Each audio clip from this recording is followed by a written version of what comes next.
ओ शुरू कर दिया? नहीं नहीं ठीक है जान दे, चेक के रखो। Lecture number 45। अच्छा कल हम ये बात कर रहे थे कि पेज नंबर 473 पे, बबलू चुप कर जाओ, कि बॉस भी सीए है और एम्प्लॉय भी सीए है, दोनों ने सीए किया हुआ है। पेज नंबर मैंने 473 बताया माय डियर। बॉस ने एम्प्लॉय को बुला के कान में कहा ऐसी जर्नल एंट्रीज करो, ऐसी एडजस्टमेंट्स करो, ऐसी बुक में एंट्रीज मारो कि हम डिजायर्ड ऑब्जेक्टिव अचीव कर लें, या बैंक लोन ले लें या स्टॉक एक्सचेंज में लिस्टिंग करवा लें, ऐसी 2 नंबर एंट्रीज करो। रिजवान किधर है? खड़े हो जाओ। आ रहे नहीं? रेहान, आप रिजवान हो? चलो गुड। अच्छा, या बॉस ने एम्प्लॉय को कहा कि रॉन्ग पेमेंट कर दो। बॉस ने एम्प्लॉय को क्या कहा? रॉन्ग पेमेंट कर दो, यानी रिश्वत दे दो, 2 नंबर पेमेंट कर दो, रॉन्ग पेमेंट कर दो। या बॉस ने एम्प्लॉय को कहा ऐसी रिपोर्ट बनाओ, ऐसा नोट बनाओ या ऐसी इंफॉर्मेशन बनाओ जो कि मिसलीडिंग हो, एक्सेट्रा। तो बॉस अगर एम्प्लॉय को गलत काम करने को कह दे तो बॉस क्या क्या प्रिंसिपल तोड़ रहा होगा? Number 1 integrity, number 2 neutrality and number 3 professional behaviour. फिलहाल इनको एज इट इज याद कर लें, इनको सवालों पे अप्लाई करना इंशाल्लाह हम सीखेंगे। और एम्प्लॉय क्या खतरे महसूस कर रहा होगा? बॉस का बाय डिफॉल्ट थ्रेट होता है, हमारे दिल में खौफ होता है, जैसे टीचर का, वालिद साहब का खौफ होता है, उस खौफ से इज्जत भी होती है, लेकिन जो सांप का खौफ होता है उसके साथ इज्जत नहीं होती। तो खौफ भी कई किस्म का होता है। तो बॉस का खौफ जो होता है वो खौफ होता है या साथ बॉस की इज्जत भी होती है? यार इज्जत भी कीजिएगा बॉस की, ऐसा ना करें। अच्छा, तो बॉस का खौफ बाय डिफॉल्ट दिल में होता है, लेकिन अगर बॉस एम्प्लॉय को ये कहे कि तू गलत काम कर तो तुझे मैं इंसेंटिव भी दूंगा, कोई फायदा भी दूंगा, तो फिर आपने इंटिमिडेशन थ्रेट के साथ एक और थ्रेट लगा के आना है जिसका नाम है सेल्फ इंटरेस्ट थ्रेट। तो ये कल जाते जाते आपको तंग किया था, हवाई 12 के अंदर वापस आ जाएं। ये क्वेश्चन का सॉल्यूशन कितने लोगों का ठीक था? क्वेश्चन 4 का सीटीई मैच कर गया था, डीटीई मैच कर गया था, सीरियसली मैच कर गया था सीटीई डीटीई। और कितने लोगों का सॉल्यूशन देख के मैच कर गया? अच्छा, और कितने लोगों ने सॉल्व किया लेकिन मैच नहीं किया, लेकिन सॉल्यूशन भी नहीं देखा? सॉल्यूशन देख के वैसे पता तो चल ही जाता है बंदे को, सॉल्यूशन जरूर देख लिया करें, सॉल्यूशन एक बार नजर मार लिया करें, लेकिन साथ साथ ना नजर मारा करें, एंड में नजर मारा करें, यानी साथ साथ नजर मारे होंगे तो मसला होगा। फिर भी मैं इस सवाल को इंशाल्लाह आज की क्लास के एंड के ऊपर डिस्कस करूंगा, क्योंकि इट नीड्स डिस्कशन। इसमें 0.5 मैंने डिस्कस करना है तो आसान, और 0.3 मैंने डिस्कस करना है। अच्छा, अब आप बाजू छतू चढ़ा लें, क्वेश्चन नंबर 9 करना है आज। छोटी सी सवाल है, क्वेश्चन 9।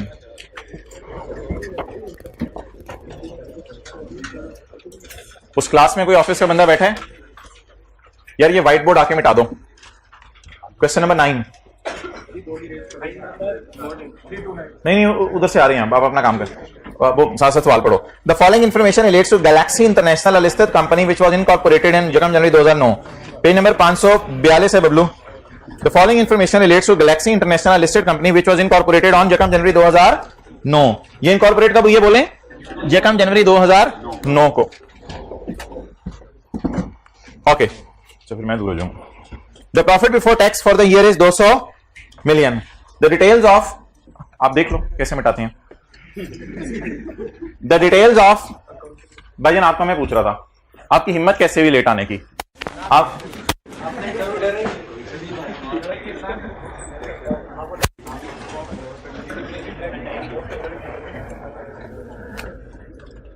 अकाउंटिंग डिप्रिसिएशन 2009 की और टैक्स डेप्रिसिएशन 2009 की, अकाउंटिंग डेप्रिसिएशन 2010 की और टैक्स डेप्रिसिएशन 2010 की गिवन है।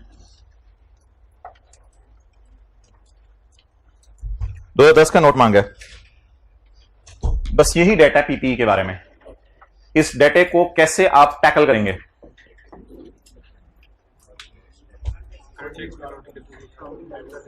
करंट टैक्स में क्या करेंगे? 15 ऐड कर देंगे, 6 लेस कर देंगे। लेकिन 2009 का इंफॉर्मेशन हमें करंट टैक्स की वर्किंग में हेल्प नहीं करेगी, क्योंकि करंट टैक्स की working for the year type चीज होती है, एज ऑन टाइप चीज नहीं होती।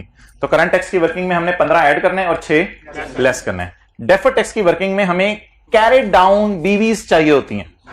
डेफर्ड टैक्स की वर्किंग में हमें कैरेड डाउन बीवीज चाहिए होती हैं। अकाउंटिंग वालों की भी कैरेड डाउन बीवी और टैक्स वालों की भी कैरेड डाउन बीवी। अब आप मुझे बताएं, इस डेटा से क्या मैं कैरेड डाउन बीवीज निकाल सकता हूं? कैरेड डाउन बीवीज,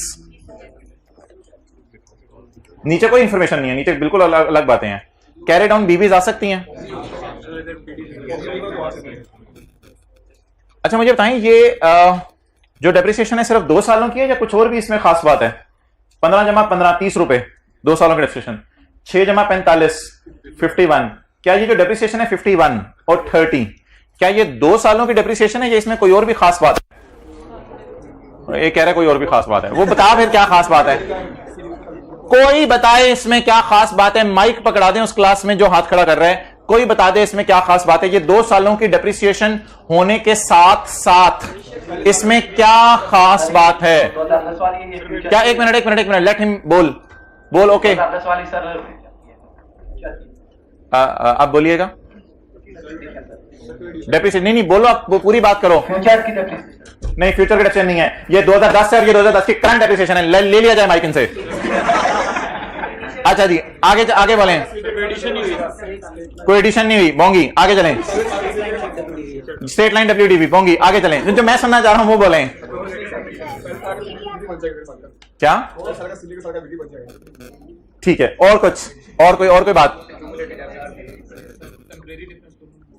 ये 2 सालों की डेप्रिसिएशन भी है और ये जब से बिजनेस शुरू हुआ है तब से लेके आज तक की डेप्रिसिएशन भी यही है। ये 2 सालों की डेप्रिसिएशन भी है और क्योंकि बिजनेस 2009 में शुरू है तो जब से बिजनेस शुरू हुए तब से लेके आज तक एसेट सिर्फ कितने डेप्रिशिएट हुए हैं? 30 और 50। अब इसको 2 सालों की डेप्रिसिएशन होने की वजह से मैं डेफर्ड टैक्स की वर्किंग में लेके नहीं जाऊंगा। डेफर्ड टैक्स की वर्किंग में मुझे चाहिए होती है as on figures.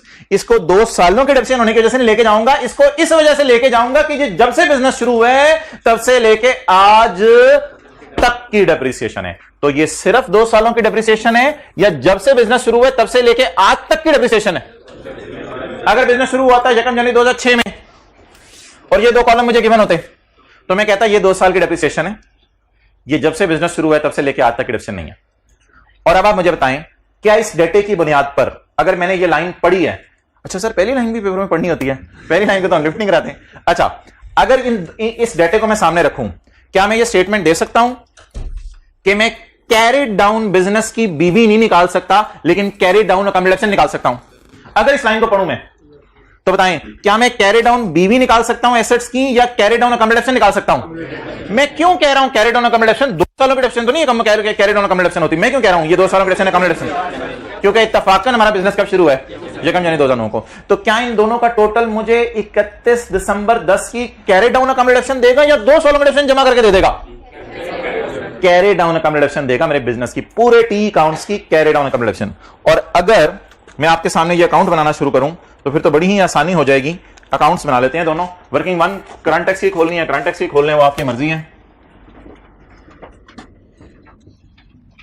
Working 1 current tax, profit before tax कितना है? 200। वर्किंग 2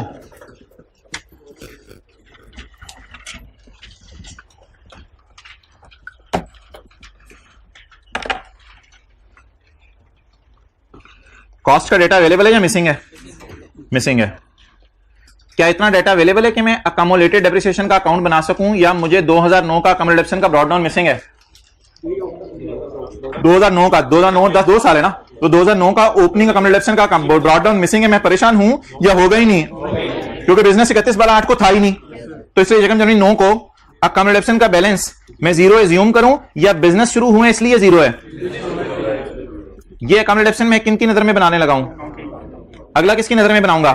सर आज तक तो आप property plant and equipment account book value पे बनाते थे, आज आपको क्या हो गया कि अकोमोडेशन पे बना रहे हैं? तो मोहतरम मुझे कॉस्ट अवेलेबल नहीं है, मजबूरी का नाम अकोमोडेशन अकाउंट है।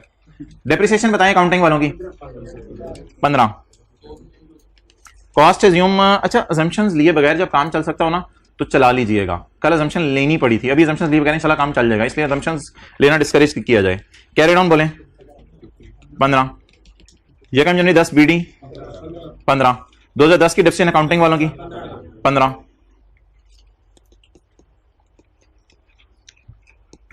इकतीस 12/10 कैरी डाउन। यार ये कैरी डाउन है या 2 सालों की डेप्रिसिएशन है? ये कैरी डाउन भी है क्योंकि बिजनेस कब शुरू हुआ था? 2 साल पहले, इस वजह से ये कैरी डाउन भी है और 2 सालों की डेप्रिसिएशन भी आप इसे कह सकते हैं, लेकिन असल में ये कैरी डाउन है। अब मुझे बताएं कैरी डाउन बीवी मिली या कैरी डाउन अकोमोडेशन मिली? तो जरूरी नहीं हर बंदे को बीवी मिले, कैरी डाउन हो सकता है कि रिडक्शन भी मिल जाए। चार आदमियों की। ओके आगे चलें, बाकी तय तक ना जाया करें, सतही तौर पे बात को देखा करें। वर्किंग नंबर 3 वो कह रहे हैं ऐसी किए ही ना करें आप। अच्छा जी, अकामुलेटेड डेप्रिसिएशन किन की नजर में? टैक्स वालों की नजर में। यकम जनवरी 9 BD आंडा बोला करें, आंडा। अच्छा जी, डेप्रिसिएशन 45, 31/12/9 CD 45। हो, एक तो सीट बेल्टें पहना पहना के लोगों को हम थक गए हैं। Brought down 45, depreciation 6, 31/12/10 carry down 51।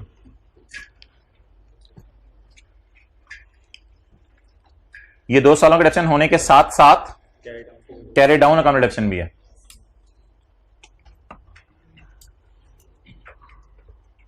अब अगर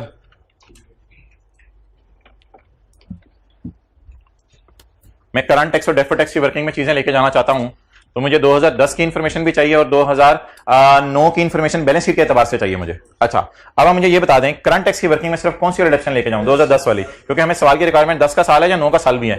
जब तक कि इंक्लूडिंग कंपैरेटिव नहीं लिखा होगा तो कंपैरेटिव ईयर हम नहीं बनाएंगे, अनलेस कि आईएएस 8 में टीचर आपको बताते थे कंपैरेटिव लिखा हो या ना लिखा हो अपने कंपैरेटिव बनाने हैं। लेकिन आईएएस 8 के अलावा जितने भी टॉपिक्स हैं याद रखिएगा उसमें कंपैरेटिव लिखा होगा तो बनाएंगे, जबरदस्ती कंपैरेटिव नहीं बनाएंगे। और शायद इसलिए सवाल वाले ने 2009 का पीबीटी भी नहीं दिया हुआ, तो 2010 का पीबीटी हमें दिया हुआ है। 2010 की अकाउंटिंग एक्शन ऐड कर दें, बोलें जी कितनी? अकाउंटिंग डिडक्शन कितनी? 15। इसे ऐड कर दें और लेस कर दें टैक्स फॉर्म डिडक्शन 2010 की 2010 की 6। क्लियर? अच्छा, अब कौन सी वर्किंग करनी है जी? Working number 4 deferred tax liability slash as on 31/12/2010 जी। पीपीई की बुक वैल्यू या अकामुलेटेड डेप्रिसिएशन का कैरी डाउन। भैया ये हमें फिगरें एज ऑन चाहिए होती हैं या फॉर द ईयर चाहिए होती है? 2 सालों के डिडक्शन को मैं एज ऑन क्यों कह रहा हूं? 2 सालों की डिडक्शन तो एज ऑन नहीं होती क्योंकि बिजनेस ही 2 साल पहले शुरू हुआ, तो इसलिए एज ऑन कहने में मुझे कोई मसला नहीं है इसको। कैरिंग अमाउंट टैक्स बेस जी बोलें। एज ऑन 31/12/10 आपसे पूछ रहा हूं। अकाउंटिंग वालों की 30, टैक्स वालों की 51। अच्छा, अकाउंट बनाने को पेपर में जरूरी नहीं होंगे।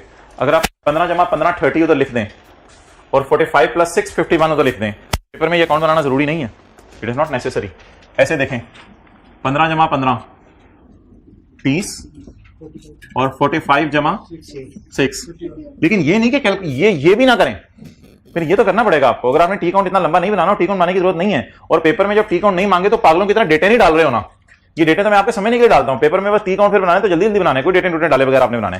टी काउंट तो गुजारे के लिए आप बना रहे हैं। लेकिन ये ना हो कि एग्जामिनर को पता ही ना चले वर्किंग में टी काउंट है कौन सा, नाम भी नहीं दे रहे हैं, ये भी नहीं कर रहे, तो लुटना मत चाहिए। तो बहरहाल पेपर में ये मेथोडोलॉजी ज्यादा बेहतर है अगर आपकी ग्रिप है टॉपिक पे। कुछ अकाउंट्स होते हैं जो इजीली बन जाते हैं प्लस माइनस करके, तो वो टी काउंट फिर बनाने की जरूरत नहीं होती। ये कैरी डाउन क्यों है अकोमोडेशन का? सारे जरा बताएं, क्या वजह बताइए। आमतौर पे किसी भी बिजनेस की 2 साल की डेप्रिसिएशन जमा करें तो उसको कैरी डाउन अकोमोडेशन क्यों नहीं कह सकते? क्योंकि बिजनेस की तो 50-50 साल की डेप्रिसिएशन भी जमा हुई होती है अकाउंट में।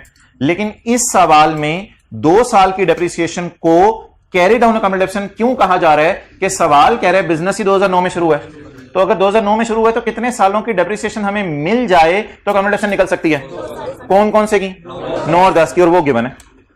तो 2009 और 10 की डेप्रिसिएशन जमा करके जो डेप्रिसिएशन आई उससे मैं क्यों कैरी डाउन अकोमोडेशन कह रहा हूं? जल्दी बताएं, बोले ना बोले, क्योंकि बिजनेस ही 2 साल पहले शुरू, बस ये वजह। हालांकि वैसे किसी भी बिजनेस की अब ये क्रिश्चियन कॉलेज आपके सामने जी, इसकी जो 5 महीने की डेप्रिसिएशन है एसेट्स की वही अकोमोडेशन है। आप कहेंगे ये क्या बात हुई? ओ भाई शुरू ही 5 महीने हुए हैं, तो फिर जो 5 महीने की डेप्रिसिएशन है वही अकोमोडेशन होनी है, और क्या अकोमोडेशन होनी है? तो 5 महीने की डेप्रिसिएशन असल में अकोमोडेशन नहीं होती, लेकिन अगर बिजनेस ही तो 2 साल की डेप्रिसिएशन अकोमोडेशन नहीं होती, लेकिन अगर बिजनेस ही तो 2 साल की। और इतनी सादा सी बात है, कोई इसमें कॉम्प्लिकेशन नहीं। 2 सालों की डेप्रिसिएशन को खुदा के लिए जिंदगी में कभी भी कैरी डाउन ना कहिएगा, अनलेस के बिजनेस ही 2 साल पहले शुरू हुआ। ईयर एंड पे कैरी डाउन किसको कहते होते हैं अकोमोडेशन को? अगर भाईजान ईयर एंड पे अकोमोडेशन को कैरी डाउन कब कह सकते हैं? जब सवाल में बीडी अकोमोडेशन गिवन हो, और इस साल की डेप्रिसिएशन गिवन हो, तो फिर इसको हम कैरिड ऑन डेप्रिसिएशन कह सकते हैं, कोई मसला नहीं।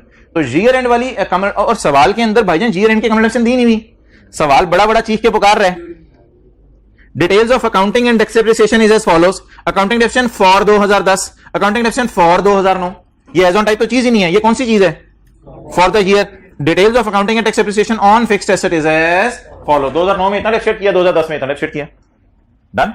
तो ये फॉर द ईयर्स थी। फॉर द ईयर से हमने क्या निकाल लिया? As on. आमतौर पे 2 साल की for the year as on की तरफ नहीं जाती, लेकिन ये 2 साल की for the year as on की तरफ क्यों चली गई? और डेफर्ड टैक्स की अकाउंट की मेथोडोलॉजी ही क्या है? इसमें कौन सी फिगर जाती है? बैलेंस शीट वाली, कल बताया था बैलेंस शीट वाली। तो ये एज ऑन टाइप्स फिगर जानी है। अच्छा, अगला मसला ये आएगा कि यहां हमें नजर आता था पीपीई की बुक वैल्यू। अब वो जो टीटीडी और डीटीडी वाले फॉर्मूले हैं ना, वो हमारे थोड़े हिल जाएंगे। तो आज मैं पहली दफा व्हाइट बोर्ड पे आपके सामने चारों फॉर्मूले लिख रहा हूं, पहली दफा व्हाइट बोर्ड पे आपके सामने चारों फॉर्मूले लिख रहा हूं। अगर एसेट की कैरिंग अमाउंट ज्यादा हो एसेट की टैक्स बेस से, तो ये रूल नंबर कौन सा है? 1। तो इसका नाम अभी अभी, अभी प्योरली रटे पे बात हो रही है। इफ एसेट की कैरिंग अमाउंट, अच्छा रूल 1 सिर्फ आपने रटा मारना है, 2, 3, 4 उससे डिराइव हो जाएंगे। एसेट की कैरिंग अमाउंट लेस हो एसेट की, विदाउट लॉजिक अभी बातें कर रहा हूं, तो इसका नाम और इसके बेटे का नाम डेफर्ड टैक्स है। इफ लायबिलिटी की कैरिंग अमाउंट ग्रेटर हो लायबिलिटी की टैक्स बेस से, तो ऐसा वाला रूल तो नहीं लगेगा, ऐसा के ऑपोजिट वाला रूल लगेगा। तो डिडक्टेबल टेम्परेरी और इसके बेटे का नाम deferred tax asset, deferred tax asset. और ये अभी मेरे ख्याल से कल परसों किया था, लीज प्रोविजन फॉर ग्रेच्युटी में किया था। प्रोविजन फॉर ग्रेच्युटी 50 रुपए मिसाल के तौर पे थी, और टैक्स वाले प्रोविजन फॉर ग्रेच्युटी को मान नहीं रहे थे, तो हमने कहा था 50 रुपए of provision for gratuity will be deducted in future when paid. थोड़ी सी लॉजिक जरा रिवाइज करवा दी इस रूल की। और rule number 4, if liability carrying amount is less than liability की टैक्स बेस, तो इसका opposite rule taxable temporary difference और डेफर्ड टैक्स लायबिलिटी। अब भाईजान ये एसेट अकाउंट नहीं है, इसको कॉन्ट्रा एसेट अकाउंट कहते हैं। इसको ये 2 अकाउंट ना कॉन्ट्रा एसेट हैं। बैलेंस शीट में ना अगर इधर लायबिलिटीज आ रही हो और इधर एसेट्स आ रहे हो, तो लायबिलिटीज में क्रेडिटर आता है, एसेट्स में डेटर आता है। अब डेटर्स की प्रोविजन यहां माइनस हो रही होती है, इसलिए इसको लायबिलिटी अकाउंट नहीं कहते, इसे कहते हैं कॉन्ट्रा एसेट अकाउंट। एक मिनट और जी मैं लेता हूं। और एसेट की कॉस्ट है माइनस अकामुलेटेड डेप्रिसिएशन। तो अकामुलेटेड डेप्रिसिएशन को कॉन्ट्रा एसेट अकाउंट कहते हैं और इसको एसेट अकाउंट कहते हैं। तो 2 अकाउंट ऐसे हैं, अकामुलेटेड डेप्रिसिएशन और प्रोविजन फॉर डाउटफुल डेट, इन दोनों को कॉन्ट्रा एसेट अकाउंट कहते हैं। लेकिन अगर आप जिद्दी बन जाएं और गलत अकाउंटिंग करना चाहें, तो इन दोनों को लाके यहां भी रख देंगे तो बैलेंस शीट टैली हो जाएगी। क्यों क्यों क्यों? या तो इधर लेस कर लो या इधर लाके ऐड कर दो, क्योंकि इन दोनों की अकाउंट क्रेडिट नेचर है। इन दोनों की कौन सी नेचर है? इसलिए इनको लायबिलिटी अकाउंट कहा जाता है या कॉन्ट्रा एसेट। अब मैं आपसे एक सजेशन मांगने लगा हूं, 5वां और 6वां रूल बनाऊं कॉन्ट्रा एसेट के लिए। 5वां और 6वां रूल बना सकते हैं। जो एसेट का वो है रूल, उसे कॉन्ट्रा एसेट का रूल बन जाएगा। कॉन्ट्रा एसेट का रूल बनाऊं या एक गलत काम कर लूं कि लायबिलिटी को ही कॉन्ट्रा एसेट समझ लो? फिलहाल काम तो गलत कराऊंगा, नतीजा सही होगा। काम गलत होगा लेकिन नतीजा, इससे कोई रूल ना डिराइव कीजिएगा जिंदगी के किसी मोड़ पे आप काम गलत और नतीजा सही। तो काम तो गलत होगा कि कॉन्ट्रा एसेट अकाउंट को लायबिलिटी कहना तो अजीब सी बात है, लेकिन इस अजीब सी बात से मेरे 2 रूल अवॉइड हो रहे हैं ना। ये अजीब सी बात अगर नतीजे सही में पहुंचे तो अजीब सी बात फिर अजीब नहीं है, फिर वो एक अजूबा है जो आपने नया निकाला है। तो अब आप बता दें, अकमुलेटेड डेप्रिसिएशन को जबरदस्ती मैं कहने लगा हूं कॉन्ट्रा एसेट अकाउंट की बजाय लायबिलिटी, क्योंकि ये क्रेडिट नेचर का अकाउंट है, क्रेडिट नेचर का अकाउंट है। हाँ यार, अगर आप जिद करते हैं ना ज्यादा, तो एसेट की कॉस्ट एज्यूम करके उसमें से ये 30 रुपए और 51 माइनस कर दे, तो फिर पीपी की बीवीज आ जाएंगी, फिर आप एसेट वाला रूल भी लगा सकते हैं। लेकिन मैं कह रहा हूं assumptions लेना अवॉइड करें, इस चक्कर में ना जाएं। तो अब आप मुझे बता दें, जबरदस्ती मैंने कह दिया ये क्रेडिट नेचर का अकाउंट है, नहीं ये तो जबरदस्ती नहीं कहा, जबरदस्ती इसको लायबिलिटी का अकाउंट कहा है। तो अब आप मुझे बता दें, लायबिलिटीज की अगर कैरिंग अमाउंट लेस हो टैक्स बेस से, जल्दी जल्दी जल्दी, लायबिलिटीज की अगर कैरिंग अमाउंट लेस हो लायबिलिटीज के टैक्स बेस से, तो टीटीडी। इसलिए उस क्लास में जिन्होंने सवाल पूछे वेट करने जरा जी, कितना 21, क्या नाम? टैक्सेबल टेम्परेरी डिफरेंस और tax what ever it may be, लेकिन अगर आप जिद करते हैं और आप कहते हैं नहीं जी मैंने तो पीपीई की बुक वैल्यू निकालनी है, तो एक बात याद रखिएगा जिंदगी में, कॉस्ट में अकाउंटिंग और टैक्स वालों में इख्तलाफ नहीं होता। ऐसे ही है ना, 100 रुपए की चीज खरीदी तो टैक्स वाले कहेंगे ठीक है 100 रुपए जेब से गए, 100 रुपए की चीज खरीदी, तो 100 रुपए की चीज अकाउंटिंग वाले भी कहते हैं मैंने खरीदी, टैक्स वाले भी कहते हैं 100 रुपए की खरीदी। अगर मैं कॉस्ट 100 रुपए एज्यूम कर लूं, अगर मैं कॉस्ट 100 रुपए एज्यूम कर लूं, तो फिर ऐसी सूरत के अंदर 100 minus 15 minus 15 cost minus accumulated depreciation है, तो मेरी बुक वैल्यू कितनी आ गई 70। अब मैं ऐसा का रूल लगा सकता हूं और 100 minus 50, 100 minus 45 minus 6 cost minus accumulated depreciation 49। अब ये पी की बीबी बन गई ना, क्यों? अब मैंने अकोमोलेटेड डेप्रिसिएशंस को जमा किया है या कॉस्ट एज्यूम करके अकोमोलेशंस माइनस की हैं। अब मैं कौन सा वाला रूल लगा सकता हूं? तो लेकिन ऐसी सूरत में मुझे पेपर में यहां लिखना पड़ेगा ये 100 रुपए की फिगर मैंने क्या की है, एज्यूम किया। मैं कह रहा हूं assumption के चक्कर में जाने की जरूरत नहीं, बेहतर है जिस तरह एग्जामिनर ने फिगर्स दी हैं उसी तरह लेके चलें। और अब आपको पता है रूल 1 लगना है, क्योंकि ये तो एसेट बन गया। If carrying amount of asset is greater than tax base of asset 21 TTD, और अल्लाह का शुक्र है हम भी टीटीडी वाले नतीजे पे पहुंचे थे, लेकिन हम अकोमोलेटेड डेप्रिसिएशंस के डिफरेंस से पहुंचे थे या पीपी की बीवीज का डिफरेंस लेके पहुंचे थे? हम एसेट अकाउंट का डिफरेंस लेके पहुंचे थे या कॉन्ट्रा एसेट अकाउंट का डिफरेंस लेके पहुंचे थे? कॉन्ट्रा एसेट अकाउंट का डिफरेंस लेके पहुंचे थे। क्लियर? तो अब आप ये नोट कर लें, सिर्फ इतना सा जी। आप उस क्लास में सवाल पूछें।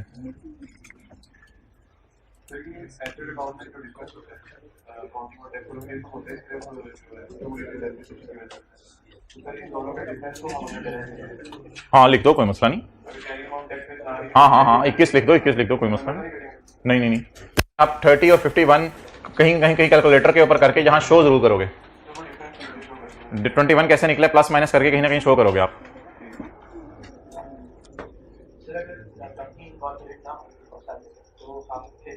फिर ये सवाल सॉल्व नहीं हो सकना था, फिर ये सवाल सॉल्व नहीं हो सकना था। अगर ये कंपनी 4-5 साल पहले इनकॉर्पोरेट हुई होती तो पेपर में देखिए सवाल बनाने वाले की गलती है, और ऐसा सवाल वो बनाएगा नहीं, फिर ये सवाल सॉल्व नहीं हो सकेगा। अगर ये बिजनेस 1 जनवरी 2007 को शुरू हुआ है तो आप कॉस्ट एज्यूम भी कर लें, गुजारा नहीं चलेगा, क्योंकि पिछले सालों की डेप्रिसिएशन गिवन नहीं है, पिछले सालों का डेप्रिसिएशन रेट भी गिवन नहीं है। हाँ फिर कॉस्ट सेम रखे अभी तो चले हैं। हाँ वो ऐसे कोई रूल्स हुए तो वो पढ़ाए जाएंगे जी मोहतरम। और कोई?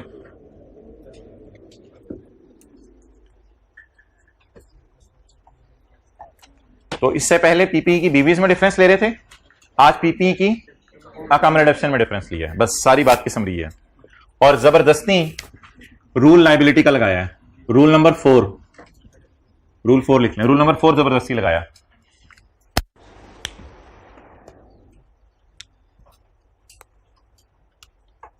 क्लियर जी? Any question? हाँ पूछो।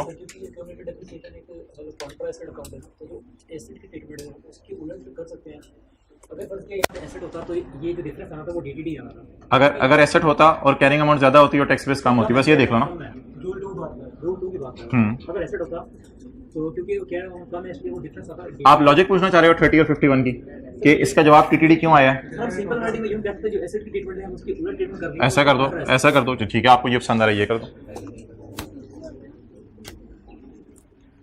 एक और दफा भी हमने जबरदस्ती लायबिलिटी का रूल लगाया था, प्रोविजन फॉर डाउटफुल डेट। हालांकि वो लायबिलिटी नहीं होती, उसमें मैंने कहा था रूल 3 और 4 में से चुन लिया करें, क्योंकि प्रोविजन फॉर डाउटफुल डेट भी क्रेडिट नेचर का अकाउंट है, इसलिए जबरदस्ती कौन सा अकाउंट इसे कह सकते हैं? लायबिलिटी। चलें जी आगे मूव करें। तो ये हमारे सवाल की पहली एडजस्टमेंट हो गई, जिसमें हमने एसेट्स की बुक वैल्यू का डिफरेंस लेने के बजाय अकोमोलेटेड डेप्रिसिएशंस के कैरी डाउन का डिफरेंस ले लिया। और इसको कैरी डाउन कहा था कि बिजनेस शुरू हुए कितने साल हुए हैं? 2 साल हुए हैं। चलें जी आप रिलैक्स हो जाएं, अब आप पीछे सवाल में कुछ भी नहीं बच गया। ये इंट्रो की क्लास वाला इंटरेस्ट इनकम का अकाउंट बनाना है हमने एक, और एक इंटरेस्ट एक्सपेंस का अकाउंट बनाना है, और बस। पॉइंट नंबर 3, ऑन येकम April 2010 Galaxy receive loan of rupees 25 million at 8%।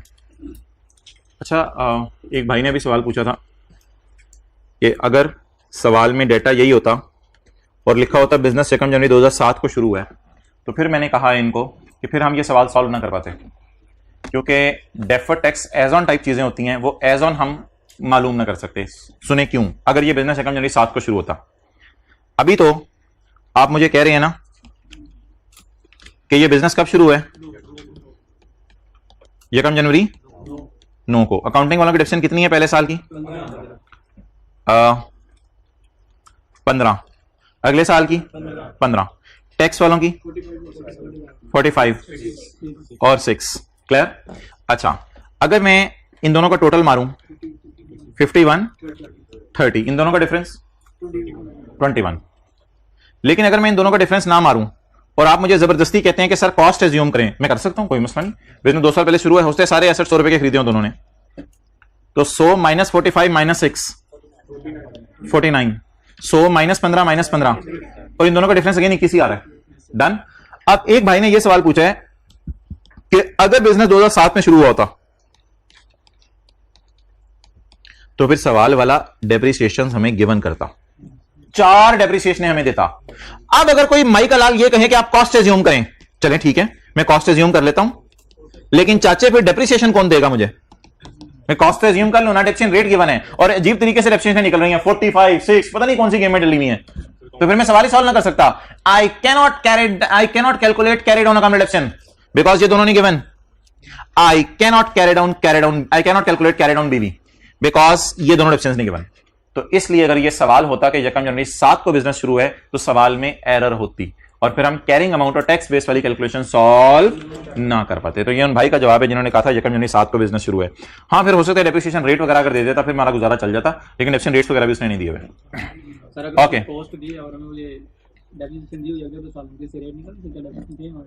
क्या चीज 45 और 6 अब क्या है? ठीक है, 45 और 6 तो अजीब सी चीज है ना, फिर वो खींच तान के अगर आप निकाल सको, डाटा अवेलेबल हो तो ऐसा हो भी सकता है, लेकिन फिलहाल जो डाटा मैंने आपके सामने रखा है उसमें आप कुछ भी नहीं कर सकते। चलें जी आगे, पॉइंट 3। अच्छा मुझे ये बताएं, इंट्रो की क्लास की रिवीजन,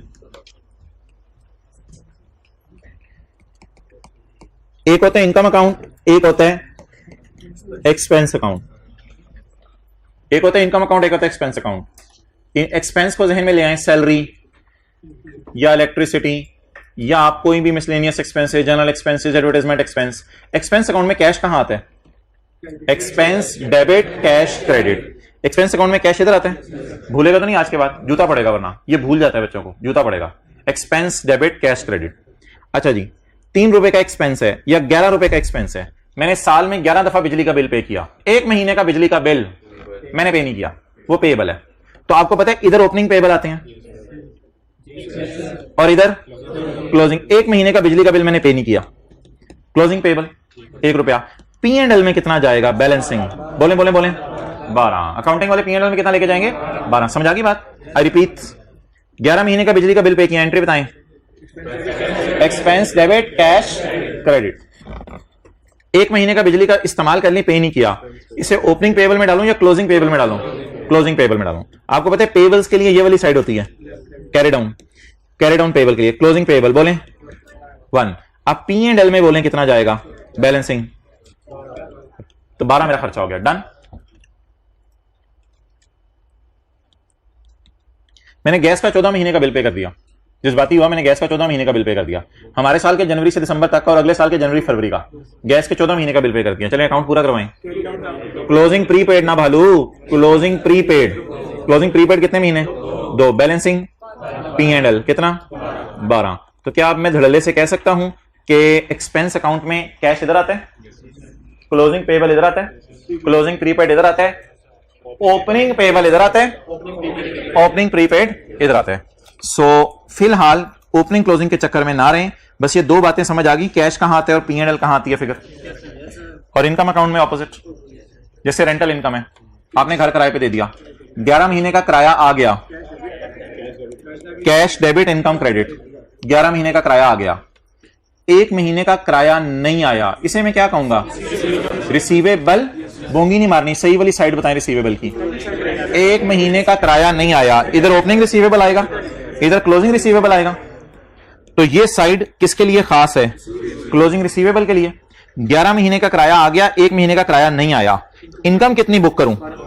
12। तो कैश इधर जाता है इसमें और P&L उस साइड पे जाता है। अच्छा,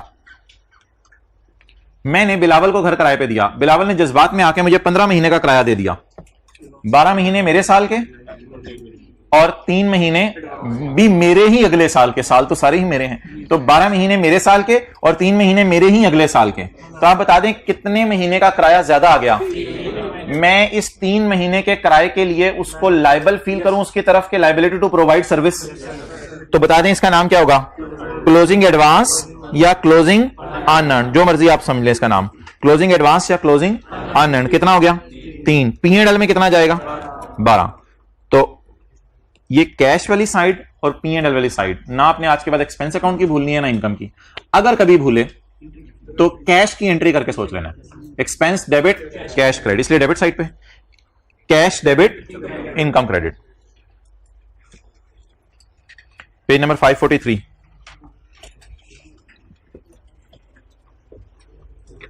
इनकम अकाउंट। इधर क्या आएगा, इधर क्या आएगा, इधर क्या आएगा, इधर क्या आएगा, क्लोजिंग रिसीवेबल करंट एसेट्स में जाते हैं।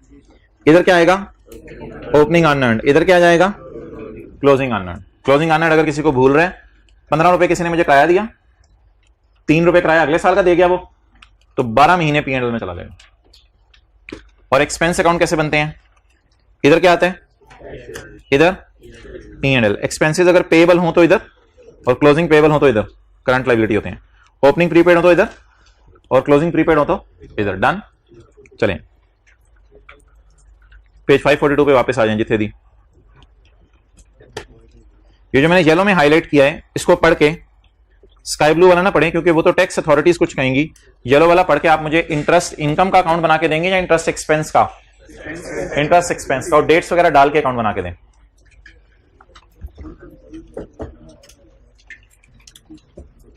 टी अकाउंट बना के दें।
हो गया, बन गया, ट्राई करो।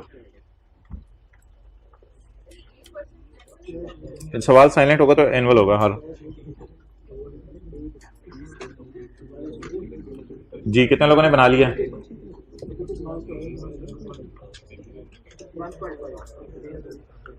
ऑन 1 अप्रैल 2010, 1 अप्रैल 2010 को इधर जो बंदा बैठा होता नहीं आया हो ना आज इस रो में, इधर पता है ना, नहीं पता, बताऊंगा आपको, देख के याद आ जाएगा मंडे को। दाएं बाएं वालों को नजर रखा करें इन पे कि आ रहे हैं या नहीं आ रहे। On 1 April 2010 the Galaxy received a loan, loan लिया है तो इंटरेस्ट देंगे या इंटरेस्ट कमाएंगे? इंटरेस्ट एक्सपेंस अकाउंट बनेगा, इनकम अकाउंट एक्सपेंस अकाउंट। कहां से उतारो ball pen. On 1 April 2010 the Galaxy received a loan, तो इंटरेस्ट एक्सपेंस बुक करेंगे of 25 million at 8% per annum. Interest is paid in arrears, interest arrears में दिया जाता है। On 30 September and 31 March each year, हर साल कब इंटरेस्ट पे किया जाता है?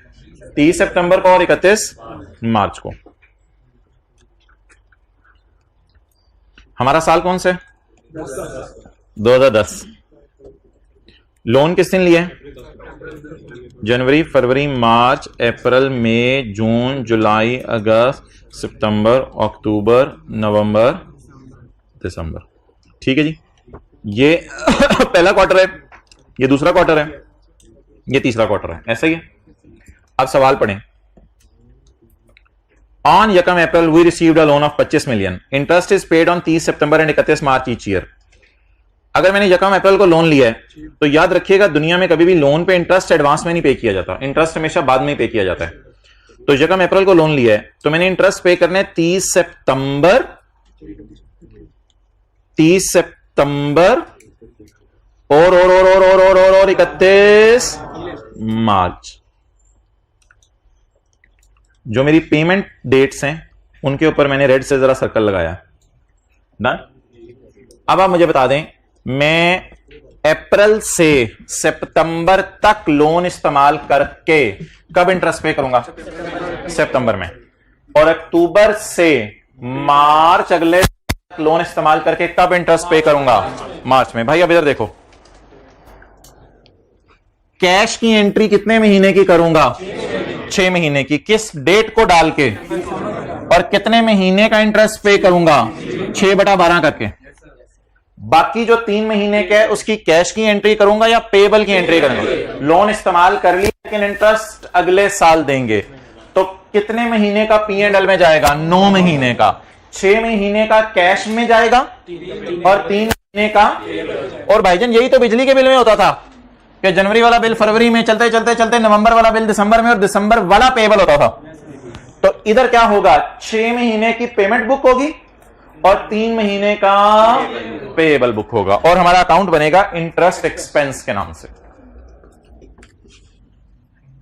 अच्छा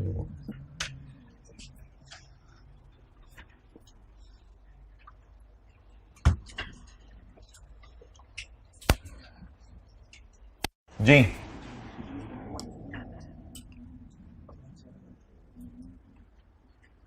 इंटरेस्ट एक्सपेंस अकाउंट। और इधर एक अगला अकाउंट बनेगा इंटरेस्ट इनकम, वो अगली एडजस्टमेंट में आएगा जी। पहली पेमेंट इंटरेस्ट की कब हुई? 30 सितंबर। कैश आपको भी मैंने बताया एक्सपेंसेस अकाउंट में इधर आना है, तो 30 सितंबर 10 को कैश पे होगा। लोन कितना लिया? 25। इंटरेस्ट रेट 8% इंटू 6/12, 1 आ गया। ये कब से कब तक का इंटरेस्ट है? ये अप्रैल से लेके सितंबर तक का इंटरेस्ट है जो पे हो गया। अब आप मुझे बता दें, थोड़ी देर पहले मैंने आपको बताया है ओपनिंग पेबल्स इधर आते हैं, ओपनिंग पेबल्स इधर आते हैं और क्लोजिंग पेबल्स इधर आते हैं। अब मुझे बता दें क्लोजिंग पेबल कितने महीने का है? अक्टूबर का, नवंबर का और दिसंबर का। 3 महीने का भी पेबल है। 3 महीने का पेबल है। लोन कितना है? 25 इंटू 8% इंटू 3/12, 0.5। और इन द एंड बैलेंसिंग किस में चला जाएगा? P&L में 1.5। चलें नोट कर लो।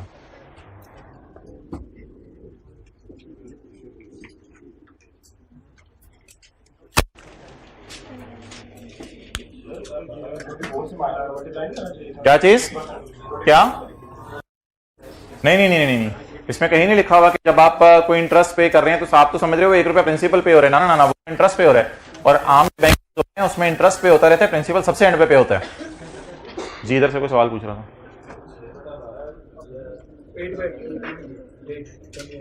हाँ बोलो। 6/12 इसलिए किया कि रेट के साथ कुछ ना लिखा हो तो रेट सालाना होगा। अप्रैल में लोन मिले ना, लोन कब मिला? यकम अप्रैल को। और पहला इंटरेस्ट कब पे होने? सितंबर में। अगला मार्च को। तो क्वार्टर तो मैंने आपके समझने के लिए बनाए थे, क्वार्टर से तो मुझे कंसर्न नहीं। क्वार्टर 3 महीने का होता है, वो तो आपके समझने के लिए बनाए थे। मुझे बताएं पहली दफा 6 महीने का इंटरेस्ट पे करेंगे, रेट कितने अरसे का दिया हुआ है? अगर एक बंदा 100 रुपया बैंक से लोन ले और 10% इंटरेस्ट पे करना हो तो 100 ज़रब 10% 10 रुपए, और बैंक के नहीं अभी फिलहाल 6 महीने का दो, तो 100 ज़रब 10% ज़रब 6/12 करेगा। तो 25 मिलियन का लोन किसने लिया?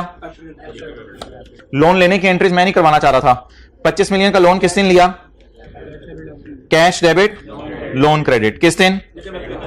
यकम अप्रैल 10 को। कैश डेबिट लोन क्रेडिट कितने से? 25 मिलियन से। इसके बाद 30 सितंबर को जब मैं बैंक में पेमेंट करने जाऊंगा इंटरेस्ट की, क्योंकि बैंक ने मुंह से कहा है कि तुमने इंटरेस्ट पे करना है 30 सितंबर को और 31 मार्च को, तो जब मैं पहली पेमेंट करने जाऊंगा वो 30 सितंबर को होगी। तो 30 सितंबर को जब मैं पेमेंट करने जाऊंगा इंटरेस्ट की, तो इंटरेस्ट की नॉर्मल सी एंट्री करूंगा, interest expense debit cash credit. Loan मैंने लिया हुआ है 25 और इंटरेस्ट रेट साल का है 8%। फिलहाल मैं 6 महीने का सिर्फ पे करूंगा 6/12 करके। क्लियर?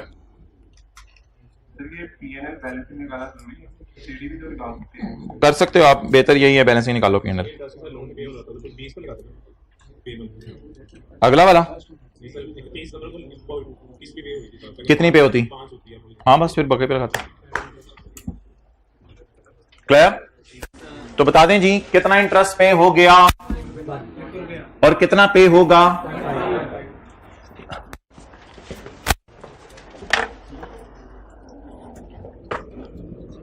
आई डोंट नो, एक मिनट छोड़ो यार।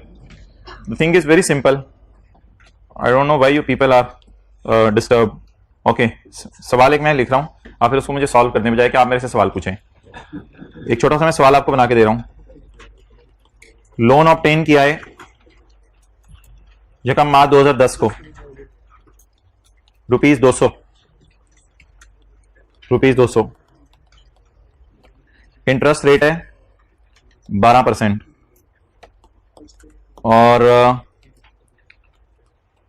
Interest is paid quarterly in arrears.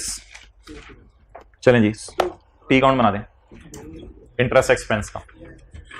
Year and 31 December, year and 31 दिसंबर।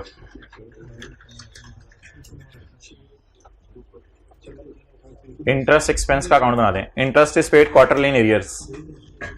हमारा सवाल पता है क्या था? Interest is paid semi annually in arrears. हमारे सवाल में ये था। अभी देखें हमारे सवाल में क्या है? Interest is paid semi annually in arrears. साल में 2 दफा पे हो रहा है ना, सेमी एनुअली इन एरियर्स। और इधर क्या है? Interest is paid quarterly in arrears. Arrears interest कभी भी एडवांस में पे नहीं होता, याद रखिएगा। लोन पे इंटरेस्ट हमेशा एरियर में ही पे होता है। टी अकाउंट बना दे इसका। जादू वो जो सर चढ़ के बोले।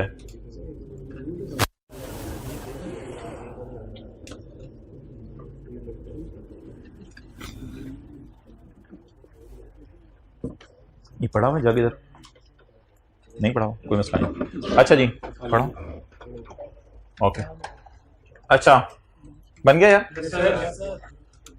अच्छा, थोड़ी सी वाइटी मारी है मैंने। ये यकम अप्रैल से मैंने शुरू नहीं कराया, यकम अप्रैल से शुरू नहीं कराया, तो सीधा सीधा काम नहीं होगा, थोड़ा सोचना पड़ेगा। यकम मार्च से शुरू करवाया, तो 31 दिसंबर। इंटरेस्ट एक्सपेंस का अकाउंट। बालू ने शर्ट किसी और कलर की पहनी हुई है, पैंट किसी और कलर की पहनी। अच्छा चलें शुरू करें। अच्छा भाई, अब मैं डायग्राम भी नहीं बना रहा, थोड़े से बड़े हो गए अब आप। मार्च अप्रैल मई, 31 मई को पहली दफा पेमेंट होगी। Interest expense debit cash credit. Loan 200। अच्छा, किस किस महीने का इंटरेस्ट पे करेंगे? मार्च अप्रैल मई, 3 महीने का। तो इंटू 3/12, 6 आ गया। अच्छा, अगली पेमेंट कब होनी है इंटरेस्ट की? जून जुलाई अगस्त। किस तारीख को? 31/8/2010। 31/8/2010, ठीक है। 5 के बाद 6, 7, 8 ना, तो फिर दोबारा कैश पे होगा 200 जरा 12% इंटू 3/12, 6 हो गया। फिर 9, 10, 11, 30 नवंबर 200 जरा 12%, जरा कितना हो गया यार? ये क्या मजाक किया हुआ है? 10 महीने आपने लोन इस्तेमाल किया है और 9 महीने का इंटरेस्ट बुक कर रहे हैं। क्या कर रहे हैं? 10 महीने, जगह मार्च को लोन लिया ना, मार्च अप्रैल मई जून जुलाई अगस्त सितंबर अक्टूबर नवंबर दिसंबर, 10 महीने बने टोटल। 10 महीने लोन इस्तेमाल किया और इंटरेस्ट बुक कर रहे हैं 9 महीने का। 9 महीने का कैसे? 3 3 3 9। अब एक का पेबल है ना, तो एक का पेबल बुक करें।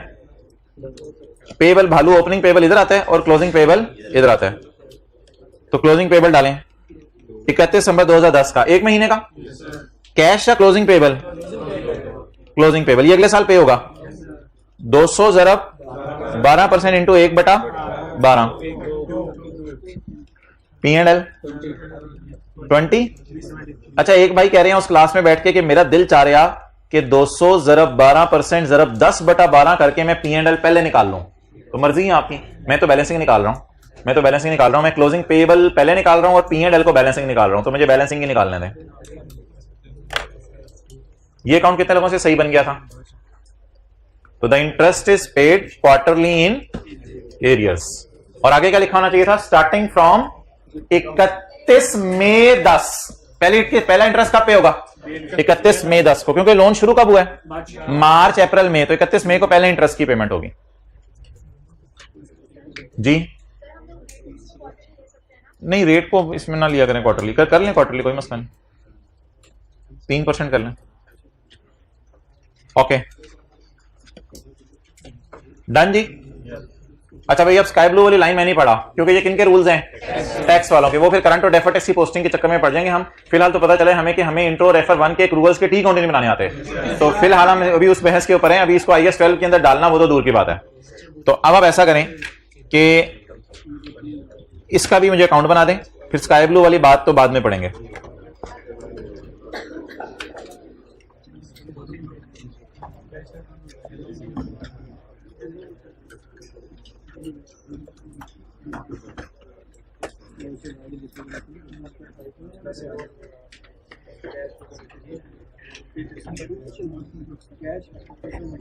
चलें जी।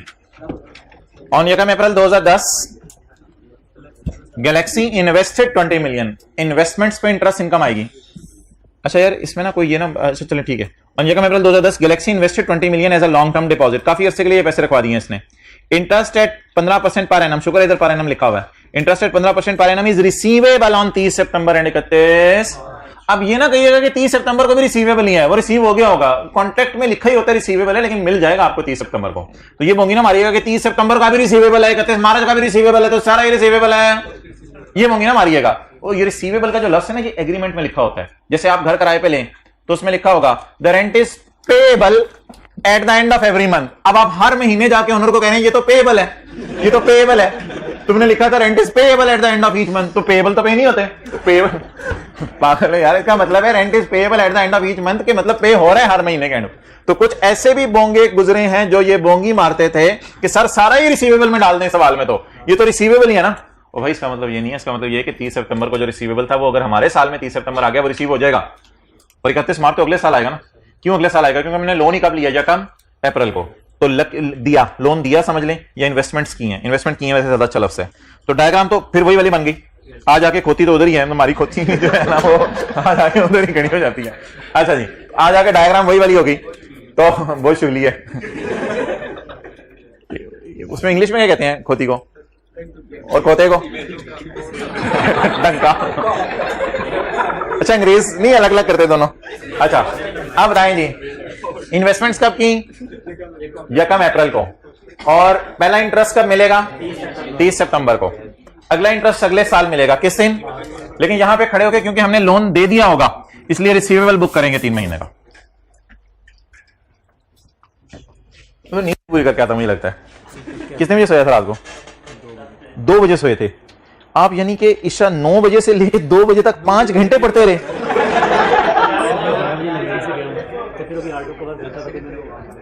अच्छा चलें, इंटरेस्ट इनकम। अच्छा, इसे मासूमाना शक्ल ना बना सकते, मैंने नहीं कैसे बुलाया था सीए करने के लिए। खुशी खुशी बताया करो, खुशी नहीं ज्यादा। चलें जी, बताएं भाई, कैश कितना आया है? किस दिन? 30 सितंबर 2010। इस अकाउंट में कैश जो है वो इधर आना है, इस अकाउंट में कैश इधर ही आना है ना। तो इधर चाती मार के देख लें, इसमें कैश इधर आ रहा था तो उसमें कैश इधर आ रहा था, तो पेपर में पता नहीं किधर जाएगा जी।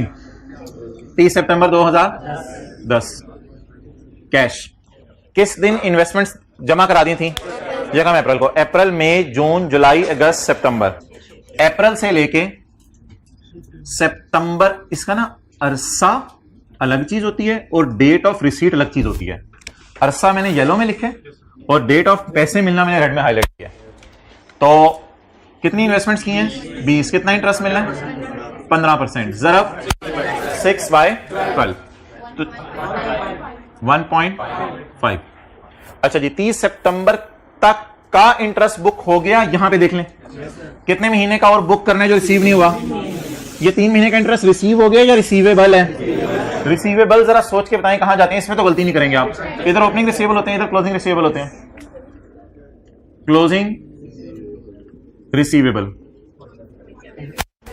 किस किस महीने का? अक्टूबर, नवंबर और दिसंबर। Well done. अच्छा जी, अमाउंट इन्वेस्टमेंट्स की 20 ज़रब 15% ज़रब 0.75। तुम मेरे पास क्यों आए हो? चुप, तुम मेरे पास क्यों? P&L बैलेंसिंग बोले 2.25। So that is all about the workings in this question. No more workings left. Deferred tax के टी अकाउंट वाली वो तो बनानी है ना, एक्स्ट्रा वर्किंग्स तस्वीर लेनी है। अच्छा चलें जी।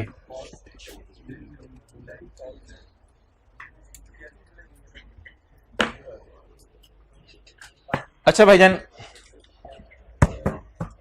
ये कौन सी अकाउंटिंग है? ये तो आईएफआरएस के मुताबिक अकाउंट बने ना, क्योंकि आईएफआरएस वाले हमेशा एक्रूअल अकाउंटिंग फॉलो करते हैं। एक्रूअल अकाउंटिंग में पेबल अकाउंट एग्जिस्ट करता है, याद आ रहा है? Accrual account payable. अभी थोड़ी देर बाद बबलू ने निकलना है, इसने अपनी वैरायटियां मारनी है, साइड पे रखा हुआ है। और ये कौन से रूल्स हैं? ये भी कौन से हैं? आईएफआरएस के। आईएफआरएस वाले हमेशा कौन सी अकाउंटिंग फॉलो करते हैं? एक्रूअल अकाउंटिंग में रिसीवेबल्स अकाउंट एग्जिस्ट करते हैं। एक्रूअल अकाउंटिंग में 4 चीजें एग्जिस्ट करती हैं: closing payable, closing prepaid, closing unearned, closing receivable. कितनी अकाउंट चीजें एग्जिस्ट करती हैं? व्हाई आर यू टेकिंग अंगड़ाई? Man please be underwear. अच्छा तो बता दें, ये एक्रूअल अकाउंटिंग में कौन कौन सी चीजें एग्जिस्ट करती हैं? यानी अंग्रेजी क्या अंगड़ाई की वो बोल दिया करूंगा। Why you yawning? Please stand up, you are not supposed to yawn in class. Okay, it is closing payable, it is closing prepaid, it is closing. आपका क्यों नहीं मुंह चल रहा यार? बोलो ना सा। It is closing payable, it is closing prepaid, it is closing unearned. अच्छा, प्रीपेड में होंठ बंद हो जाते हैं, अनअर्न्ड में खुले खुले अनअर्न्ड। अच्छा, closing prepaid, closing unearned, closing receivable. ये 4 अकाउंट किस दुनिया में एग्जिस्ट करते हैं? एक्रूअल अकाउंटिंग आईएफआरएस के मुताबिक एग्जिस्ट करती है। लेकिन इधर हो सकता है कैश अकाउंटिंग हो सकता है।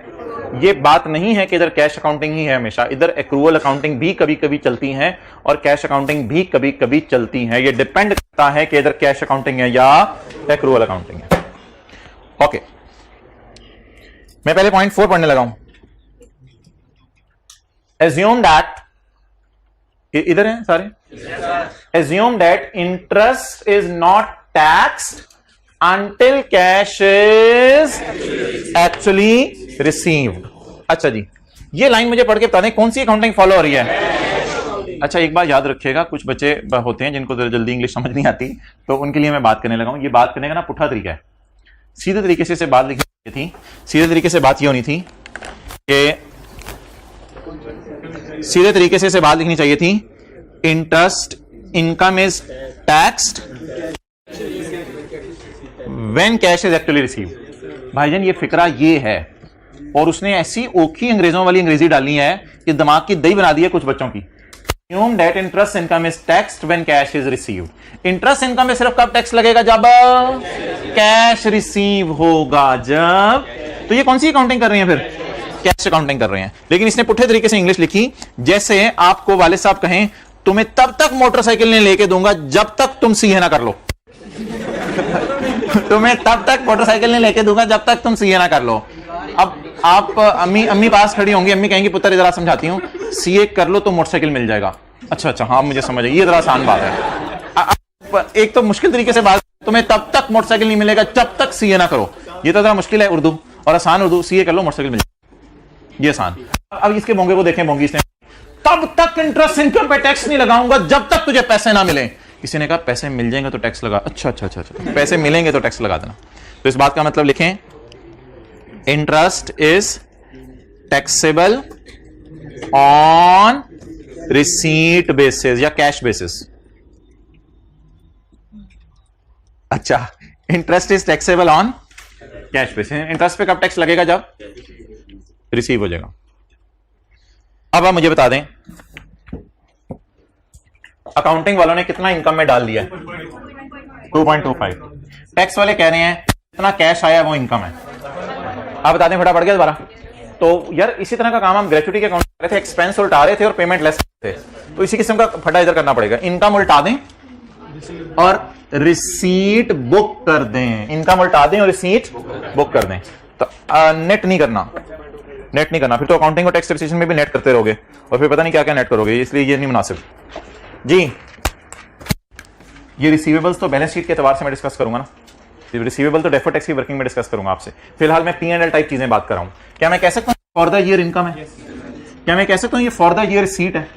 तो फॉर द ईयर टाइप चीजें कहां जाती हैं? करंट टैक्स की वर्किंग में, और एज ऑन टाइप चीजें डेफर्ड टैक्स की वर्किंग में।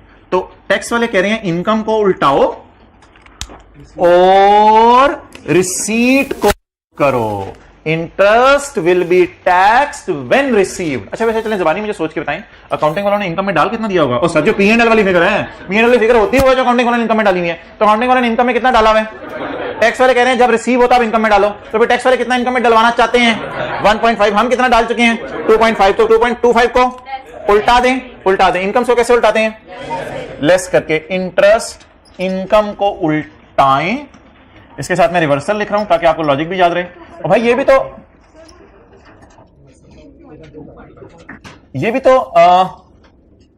रिवर्सल है अकाउंटिंग डेफिसिएशन, और रिकॉर्ड क्या हो रही है? टैक्स डेफिसिएशन। अकाउंटिंग डेफिसिएशन रिवर्स हो रही है, टैक्स डेफिसिएशन रिकॉर्ड हो रही है। और इधर क्या रिवर्स हो रहा है? इनकम रिवर्स हो रही है। और रिकॉर्ड क्या करें? रिसीट। रिसीट जैसे डेटर अकाउंट में मैं कहूं, डेटर अकाउंट में मैं कहूं सेल उल्टा दें और कैश रिकॉर्ड कर दें, समझ आई? सेल उल्टा दें, कैश रिकॉर्ड कर दें। अगर डेटर अकाउंट में भी कोई ऐसी बात आए तो टैक्स वाले क्या कह रहे हैं? इनकम उल्टा दो और सिर्फ उतने इंटरेस्ट पे टैक्स लगवाओ जितना रिसीव हुआ है। रिसीव कितना हुआ सिर्फ, तो बड़ा बड़ा करके मैंने यहां रिसीव्ड का लफ्ज लिखा, इनकम का नहीं, इंटरेस्ट रिसीव। इससे रिकॉर्ड करें, रिवर्स नहीं करना। 1.5। अच्छा P&L वाले क्या फिगर गई होगी? जो जिसके सामने P&L लिखा हुआ है, जिसके सामने P&L लिखा हुआ, बड़ी बात बताइए, उसको उल्टा दिया करेंगे और रिसीट को डाल दिया करेंगे, और मंडे को टेस्ट दे दिया करेंगे ISL का। ओके चलें जी आगे बढ़े। Interest expense. अच्छा ये एक्सपेंसेस के लिए रिलीफ का लफ्ज क्यों यूज करते हैं? एक्सपेंसेस के लिए रिलीफ का, असल में एक्सपेंसेस कम होते हैं तो प्रॉफिट कम, सॉरी एक्सपेंसेस रिकॉर्ड होते हैं तो प्रॉफिट कम होता है, तो प्रॉफिट कम होता है तो हमें रिलीफ मिलता है ना, इसलिए एक्सपेंसेस के लिए कौन सा लफ्ज यूज होता है? रिलीफ का। जी मोहतरम यार वो फिर अकाउंटिंग और टैक्सेशन भी नेट करके कर दिया करो हमेशा, जहां जो चलाने आप लोग वो रूल चला रहे होते हो। बात करूं तो उल्टाना और रिकॉर्ड करना अलग अलग लेके चलो।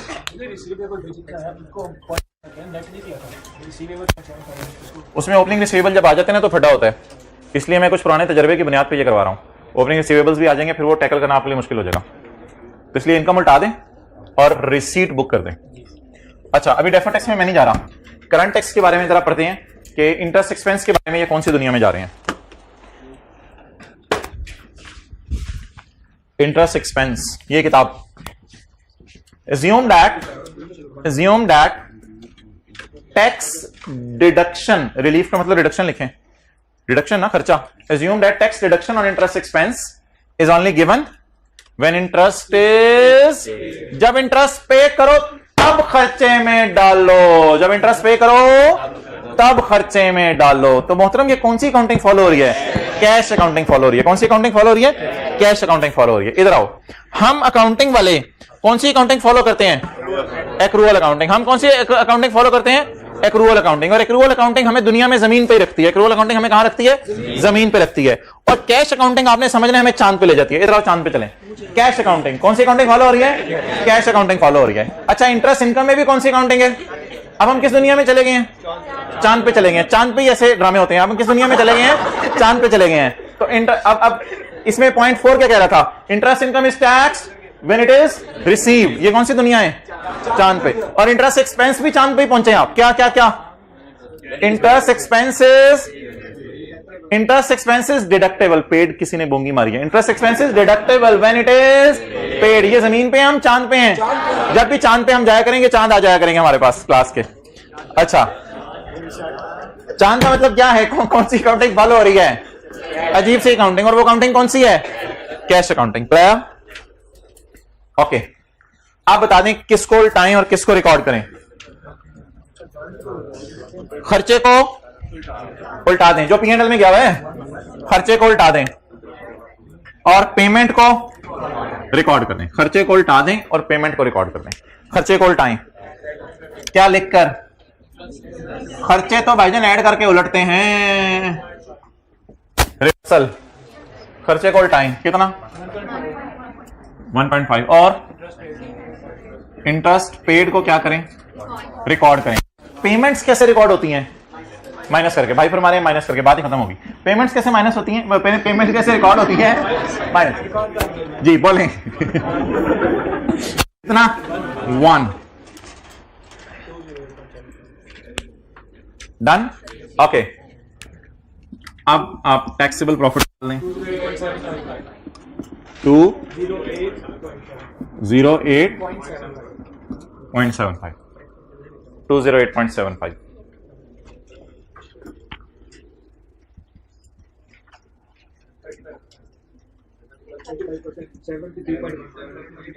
सेवेंटी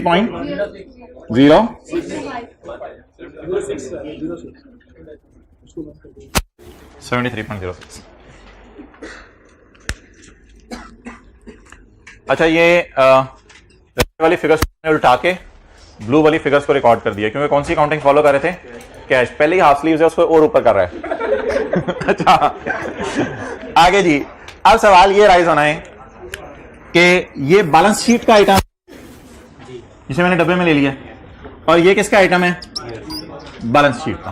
ठीक है, मुझे आप ये बताएं कि ये अकाउंटिंग वालों के मुताबिक मैंने अकाउंट बनाया हो या टैक्स वालों के मुताबिक? ये तो अकाउंटिंग वालों के मुताबिक है, ये अकाउंटिंग वालों के मुताबिक है। टैक्स वालों के मुताबिक अकाउंट बनाने की कोई जरूरत नहीं थी, ऐसे मेरा गुजारा चल रहा था। अच्छा जी, इंटरेस्ट एक्सपेंस नहीं यार, अब ना इसका एक्सपेंस या इनकम नाम नहीं रखना, अब रिसीवेबल या पेबल नाम रखना है। तो इंटरेस्ट पेबल की कैरिंग अमाउंट 0.5 और इंटरेस्ट रिसीवेबल 0.75। अच्छा, एक चीज मैं अभी डिस्कस नहीं करना चाह रहा, ये मैंने कुछ दिनों बाद डिस्कस करनी है। कुछ बच्चे ये सवाल पूछते हैं कि लोन की भी तो कैरी डाउन अमाउंट है 25 मिलियन। बात उनका सवाल सही है बिल्कुल, लोन भी तो बैलेंस शीट में जाता है, और जो मेरी इन्वेस्टमेंट्स हैं उनकी भी तो कैरी डाउन अमाउंट है 20। लेकिन मैं आने वाले दिनों में आपको बताऊंगा ये जो प्रिंसिपल्स वगैरह होते हैं ना, ये इनकी कैरिंग अमाउंट टैक्स बेस बराबर होती है, लेकिन ये एक अलग बहस है जो मैंने करनी है। इसलिए फिलहाल सिर्फ इंटरेस्ट की बात करें। किसी के जहन में ये सवाल आया है, आया नहीं 7.5 की टेंशन, मेरे किसी के जहन में अगर सवाल आया है तो सवाल को जरा थोड़ी देर साइड पर रख दे, ठीक है? अच्छा, और अंदर ही अंदर खुश हो रहे, शुक्र है मेरे जहन में आया था। अच्छा, अब इंटरेस्ट रिसीवेबल और पेबल की बात हो गई। अब आप मुझे बता दें, एक दिन आपको मैंने ये बताया था कि कैश अकाउंटिंग होती क्या है। एक दिन आपको बताया था कैश अकाउंटिंग होती क्या है। ये देखें, इधर इधर इधर इधर देखें। एक्रूअल अकाउंटिंग एक ऐसी दुनिया है जहां पे रिसीवेबल्स भी एग्जिस्ट करते हैं, जहां पे मैकडॉनल्ड्स भी एग्जिस्ट करते हैं, जहां पे KFC भी एग्जिस्ट करते हैं, जहां पे अच्छा बशीर दारुल माही भी एग्जिस्ट करता है, और जहां पे शाही मुर्ग चने भी एग्जिस्ट करते हैं। ठीक है, ये दुनिया है, ये दुनिया। लेकिन चांद पे आपको पता है चीजें नहीं मिलेंगी आपको, चांद पे ये चारों नहीं मिलेंगी। नहीं, चांद पे चांद नहीं मिलेगा, चांद के अंदर जब आप होगे तो वो तो अच्छा कैश अकाउंटिंग। तो कैश अकाउंटिंग में ये 4 account exist, these 4 accounts do not exist. इसका मतलब है कि अगर टैक्स वाले कैश अकाउंटिंग फॉलो कर रहे हैं तो इन चारों की कैरिंग अमाउंट तो होंगी, लेकिन इनकी TBs 0 होंगी। तो याद रखिएगा, जब भी टैक्स वाले कैश अकाउंटिंग फॉलो करेंगे तो ना रिसीवेबल का अकाउंट एग्जिस्ट करता है दुनिया में, ना पेबल का अकाउंट एग्जिस्ट करता है, ना अनअर्न्ड का एग्जिस्ट करता है, ना प्रीपेड का एग्जिस्ट करता है। तो आप बड़ी बड़ी करके एक बात लिखें, when ever tax authorities will follow cash accounting, bracket में चांद, अपना नाम ना लिख लीजिएगा। When ever tax authorities follow, अच्छा सॉरी मैं इंग्लिश में लिखवा रहा हूं, उर्दू में लिखवाना था मैंने वैसे। When ever tax authorities follow cash basis of accounting, whenever tax authorities follow cash basis of accounting, then tax base of receivable, unearned, payable कॉमे से वापस आए, कॉमा प्रीपेड, कॉमा पे comma prepaid will be ₹0, will be ₹0। तो क्यों zero क्यों है? क्योंकि ऐसी दुनिया है जहां पे क्या एग्जिस्ट नहीं करता, पेबल्स, रिसीवेबल्स, प्रीपेड और अनअर्न्ड एग्जिस्ट नहीं करता। इसलिए बता दें इनके टैक्स बेस क्या है? 0। अब मैं रूल 1, 2 और 3, 4 भी लगा सकता हूं और रट्टे पे भी चल सकता हूं, लेकिन मैं चाहता हूं कि आज कोई खड़े होकर मुझे इंटरेस्ट पेबल के बारे में रट्टे के बगैर समझा दे कि ये डिडक्टेबल है या टैक्सेबल है। हाथ खड़ा करेंगे और खड़े हो जाएंगे। जी खड़े हो जाएंगे। अगले में आप भी खड़े हो जाएं। आप जी, आप पहले मुझे इंटरेस्ट पेबल का बताएं। ये 0.5 जो इंटरेस्ट पेबल है, इसका जो डिफरेंस आ रहा है 0.5 और 0 का, इस 0.5 के साथ में टीटीडी लिखूं या डीटीडी लिखूं? 0.5 रिसीवेबल उन्होंने बताना है, मैं पेबल बिल्कुल।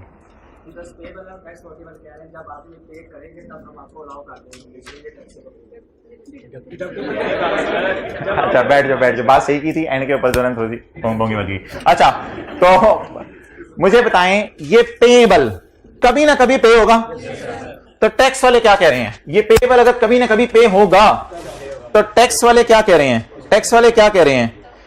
Assume that deduction is allowed when it is, तो कहते हैं तब खर्चे में डाल लेना जब इसे पे करना। तो बोले क्या ये डिडक्टेबल इन फ्यूचर है? ग्रेचुटी पेबल की तरह बन गया ना एक तरह का, कि जब एम्प्लॉय छोड़ के जाएगा उसे पेमेंट करेंगे तो माइनस करने की इजाजत है। तो ग्रेचुटी पेबल भी पेबल टाइप चीज होती थी, ये वाला पेबल भी पेबल टाइप चीज है। तो पेएबल क्या फ्यूचर में पे होगा? तो टैक्स वाले क्या कह रहे हैं? It will be allowed as deduction whenever it will be paid in future, so it is deductible in future. और इधर से देख लेना मजे की बात, ये डिडक्ट हो गया 1, ये डिडक्ट हो गया 1, बाकी 0.5 रह गया, वो आइंदा कभी डिडक्ट हो जाएगा। तो it is deductible in future, deductible temporary difference. जी आप अब खड़े होते हो। 0.75 पूरी बात आपने करनी है 0.75 के साथ।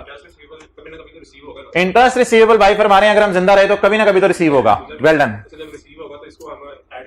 जब रिसीव होगा तो इसे हम करंट टैक्स की वर्किंग में ऐड करेंगे। बिल्कुल, ऐड करने से टैक्सेबल प्रॉफिट बढ़ जाएंगे, टैक्स देना पड़ेगा। तो इसलिए टैक्सेबल टेम्परेरी डिफरेंस या deductible temporary difference? Taxable temporary difference. बैठ जाए। कितना था, कितना मिल गया, कितना मिलेबल, कितना अभी तक स्टिल मिलना है, ये कभी ना कभी मिलेगा।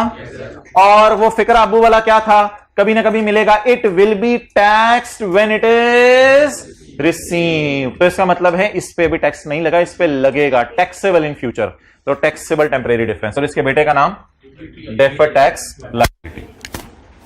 0.5 पे स्टार डाल के लिखें, it is deductible in future when paid, it is deductible in future when paid. इस 0.5 पे स्टार डाल के लिखें।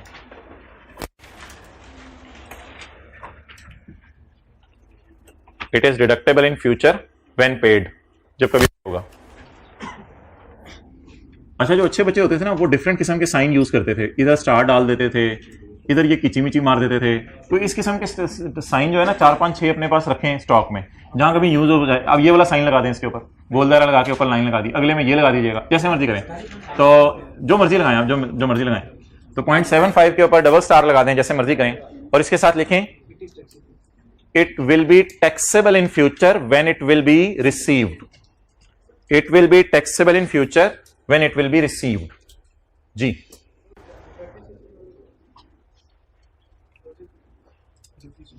तो काफी डिटेल से बात हुई थी डिस्कशन पे, फिर आप क्लास के एंड पे आके पूछ लेना दोबारा। इस पे मैंने ना जबरदस्ती लगा दिया था लायबिलिटी का रूल, क्योंकि ये कॉन्ट्रा एसेट अकाउंट है। बस इतनी सी बात की थी। अगर आप इसको लॉजिक पे सोचोगे तो बहुत टाइम लग सकता है, इसलिए मैंने इसका लायबिलिटी वाला रूल बता दिया था। ओके जी, बोले कितना आ रहा है? 0.75 टैक्सेबल टेम्परेरी डिफरेंस। लेकिन प्लीज जरा इसको पक्का कर लें, वहां से भी रटे से भी। रूल 1 क्या था? Carrying amount of asset is greater than tax base of asset then it is TTD. और रूल 3 क्या था? रूल 1 ना ज्यादा यूज होते हैं, 2 और 4 बहुत कम यूज होते हैं। रूल पक्के होने चाहिए। If carrying amount of liability is greater than tax base of liability then it is deductible temporary difference. तो ये 2 रूल थे, 1 और 3 अप्लाई हो रहे हैं। 21 टीटीडी बता, डीटीएल।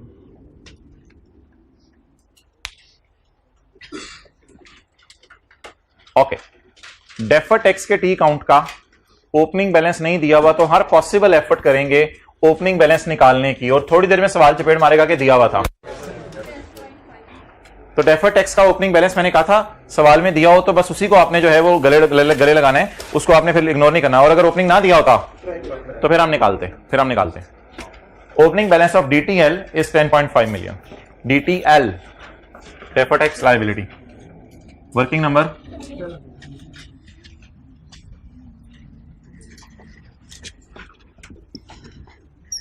जी, डेफर्ड टैक्स लायबिलिटी यकम जनवरी 10 ब्रॉट डाउन। मैं क्या लिखूं क्वेश्चन, ये क्वेश्चन में गिवन है 31/12/10 कैरी डाउन 7.44। अच्छा आपको पता है ये भी एज ऑन टाइप चीज है, ये भी एज ऑन टाइप, इन दोनों का डिफरेंस देंगे तो फॉर द ईयर आ जाएगा। जैसे अकाउंट रिडक्शन नहीं होती थी, वो ओपनिंग और क्लोजिंग होती थी, दरमियान में रिडक्शन फॉर द ईयर छुपी होती थी, तो ये भी एज ऑन टाइप चीज है, ये भी एज ऑन टाइप चीज है। डेटर अकाउंट है, उसमें ब्रॉट डाउन है, कैरी डाउन है, दरमियान में सेल फॉर द ईयर आ जाती है, तो इसलिए दो कैरी डाउन के दरमियान में फॉर द ईयर टाइप चीजें आती हैं। तो फॉर द ईयर टाइप चीज निकालें, इधर या इधर या उल्टाने,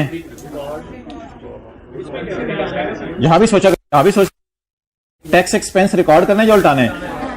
टैक्स एक्सपेंस इधर आए तो होता है क्योंकि अच्छा ये आवाज आनी शायद बंद हो गई थी रिकॉर्डिंग में। ये ब्रॉट डाउन है 10.5 क्वेश्चन से उठाया है, कैरी डाउन 7.44 वर्किंग फोर्स से निकला है, डेफर्ड एक्सपेंस बैलेंसिंग आ गया, डीटीएल डेबिट डीटीई क्रेडिट, सीटी की एंट्री 73.06 और डीटीएल डेबिट और डीटीई क्रेडिट 3.06। कंपनी का नाम Galaxy, note to the financial statement. अब मैं फॉर्मेलिटीज में नहीं जा रहा, फॉर द ईयर एंडेड वगैरह, taxation, tax expense, current tax और डेफर्ड टैक्स। इधर हम क्या बोलते होते हैं, सीई डेबिट और सीई क्रेडिट। खर्चा बढ़ रहा है, खर्चा कम हो रहा है, खर्चा बढ़ रहा है 73 पॉइंट और खर्चा कम हो रहा है यानी खुशी 3.70। रिकॉन्सिलिएशन पीबीटी 200, टैक्स रेट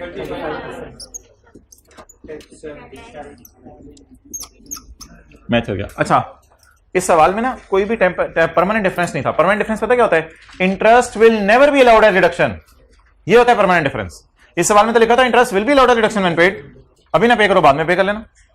अच्छा इंटरेस्ट इनकम भी एग्जाम नहीं थी, इंटरेस्ट इनकम अगर एग्जाम होती तो लिखा होता interest income will never be taxable, इसमें लिखा था interest income will be taxable when it is received, इसलिए यहां परमानेंट डिफरेंस कोई नहीं थे कि आपकी रिकॉन्सिलिएशन मैच ना करती।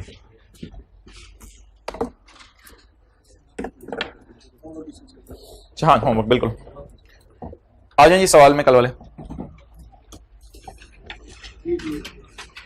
Page number 325।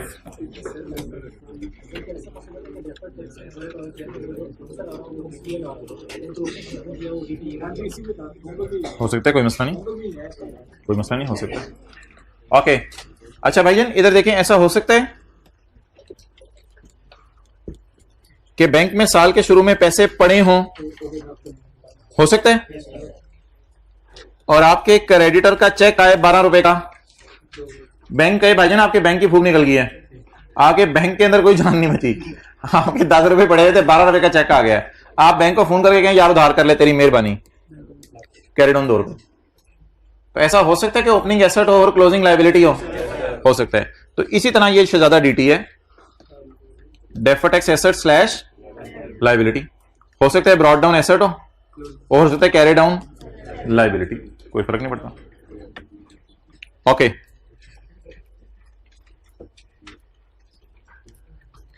ये जो ग्रेचुटी का अकाउंट है ना, ये इस तरह बनता है, एसेट अगर ओपनिंग हो लायबिलिटी कैरी डाउन हो तो फिर डीटी की क्या एंट्री होगी? 4 रुपए 6 रुपए, डीटी कितना हो गया 10। भाईजान आपको अब ये सोचना है कि डीटीई डेबिट, बस आगे आप डीटीएल स्लैश ए लिख दें, कोई मसला नहीं, उसमें क्या फर्क पड़ता है। तो दूसरी साइड की तो टेंशन ही नहीं लेनी है, हमें जो नोट में लेके जाना है वो तो 3E लेके जाना है, तो वो 3E डेबिट हो रहा है बस। Okay, provision for gratuity account इस तरह बनता है। During the year company made a provision of 2.4 million for gratuity during the year. 2.4 payment नहीं है, ये पेमेंट आगे दिया था, एक्चुअल पेमेंट्स पर 1.6। अब ये कैसे पता चला कि एज ऑन टाइप चीज नहीं है, ड्यूरिंग द ईयर। और इसके बाद ओपनिंग बैलेंस सवाल में दिया हुआ था पॉइंट नंबर 6 में deferred tax and provision for gratuity का बैलेंस है 0.7, तो 1.5। अच्छा यार, आप फील करें, इंटरेस्ट का भी अकाउंट इसी तरह बना था तकरीबन। इंटरेस्ट में क्या किया था, एक्सपेंस में इसको उल्टा दिया था और इसको रिकॉर्ड कर दिया था, और ये क्लोजिंग पेएबल जिसको मैं स्क्वायर में डाल रहा हूं ये बैलेंस शीट में चला गया था, और इसकी टैक्स बेस 0 थी। आगे, lease payments made during the year amounted to 0.65। Lease payments made during the year are 0.65। तो ये जो पेमेंट्स है ना, ये वो इंस्टॉलमेंट टाइप चीज है 0.65, विच इंक्लूड इंटरेस्ट ऑफ 0.15।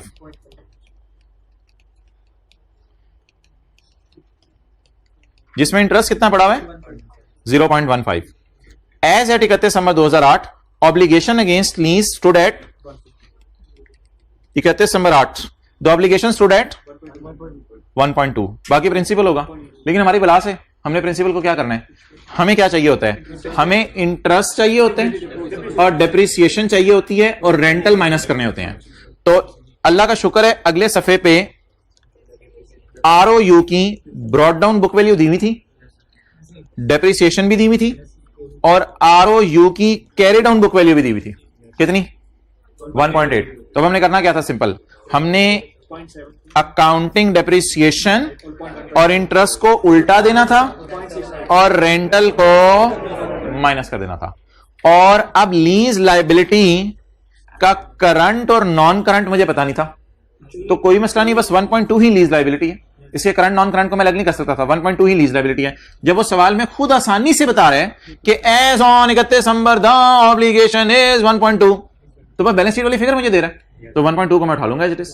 तो 1.2 ROU की लीज, ROU नहीं होता, लीज लायबिलिटी का कैरी डाउन था, और ROU का कैरी डाउन 1.8। तो जिस वक्त मैंने कैरिंग अमाउंट, टैक्स बेस और डिफरेंस वाली वर्किंग करनी थी, तो मैंने ROU उठाना था और लीज लायबिलिटी उठानी थी, और लंबी बहस हुई है, TB इनकी 0 होती है।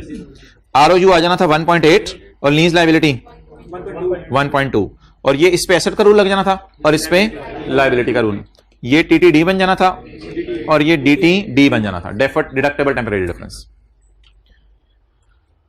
अच्छा, पॉइंट नंबर 5, इंटरेस्ट के साथ कोई पेबल नहीं लिखा हुआ, इंटरेस्ट फिर पेड है।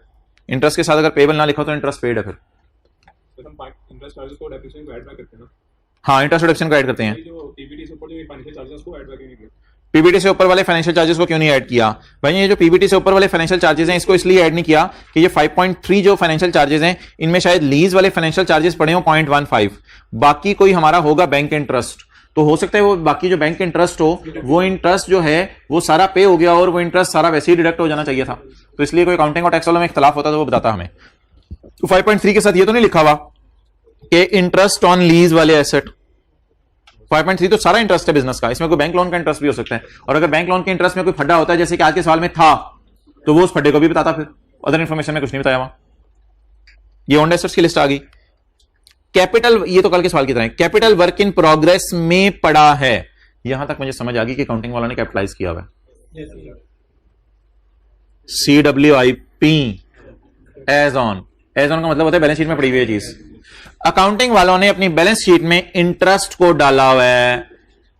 CWIP एज ऑन का मतलब है बैलेंस शीट में डाला हुआ है, विच हैव बीन कैपिटलाइज, बता भी दिया, जो कैपिटलाइज हो गया in accordance with IAS 23।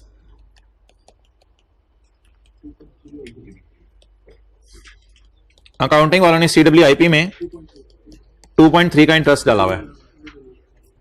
However, the पूरा interest are allowed, admissible allowed as deduction. Admissible का मतलब होता है अलाउड एज डिडक्शन। However, कभी वो रिलीफ का लफ्ज यूज कर रहा है, कभी अलाउड का लफ्ज यूज कर रहा है, ये 2-3 लफ्ज यूज कर रहा है, कभी एडमिसिबल का लफ्ज यूज कर रहा है। तो the entire interest is allowed as deduction under income tax law. Income tax वाले कहते हैं पूरा इंटरेस्ट ही माइनस कर लो, तो फिर अगर माइनस करना है आपने तो फिर इधर जीरो शो करेंगे और करंट टैक्स की वर्किंग में जाएंगे और करंट टैक्स की वर्किंग में जाके लेस कर देंगे इंटरेस्ट। कितना? 2.3। क्लियर? और इस सवाल के अंदर कोई ऐसी जानदार चीज नहीं थी।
अटेंटिव सारे।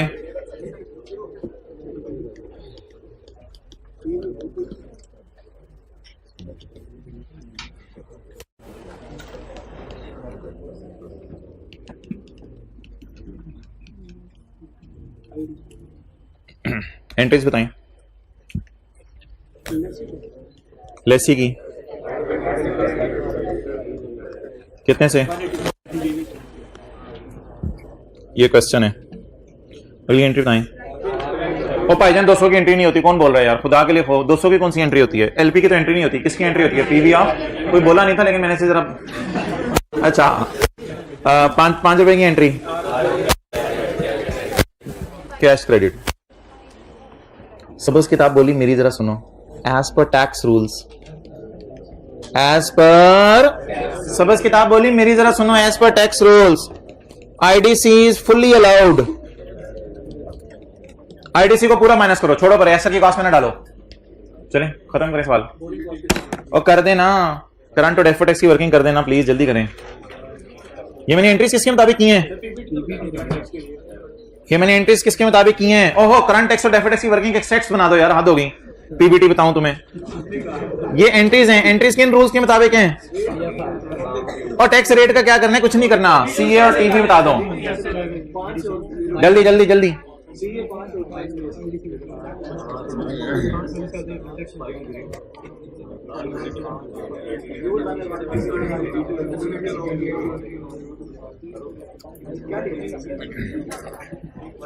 अच्छा ये ऐसा 31 दिसंबर को लीज पे लिया है। कुछ लोग कह रहे हैं डेप्रिसिएशन निकालनी है हमने। चलो 31 दिसंबर को लीज पे लिया, गाली मुकाओ। 31 दिसंबर को लीज शुरू हुई है, चलो बोलें। और यार वही जो कल बोरिंग कॉस्ट के साथ किया है। हाँ जी करंट टैक्स की वर्किंग करवाएं। अकाउंटिंग वालों ने कितना खर्चे में डाला है और 5 कहां से डाला है? खुदा का खौफ करे, अकाउंटिंग वालों ने वो आरओयू में डाला है। एसेट बनाया है, एसेट बनाया है, एसेट बनाया है, एसेट बनाया है। केस पास गई, अकाउंटिंग वालों ने एसेट में डाला है। क्लियर? तो अकाउंटिंग वालों ने खर्चे में डाला है 5 या एसेट बनाया है? एसेट बनाया। तो अकाउंटिंग वालों ने तो उल्टाने की कोई जरूरत नहीं। टैक्स वाले कह रहे हैं पूरा माइनस करो माइनस करो माइनस करो करो।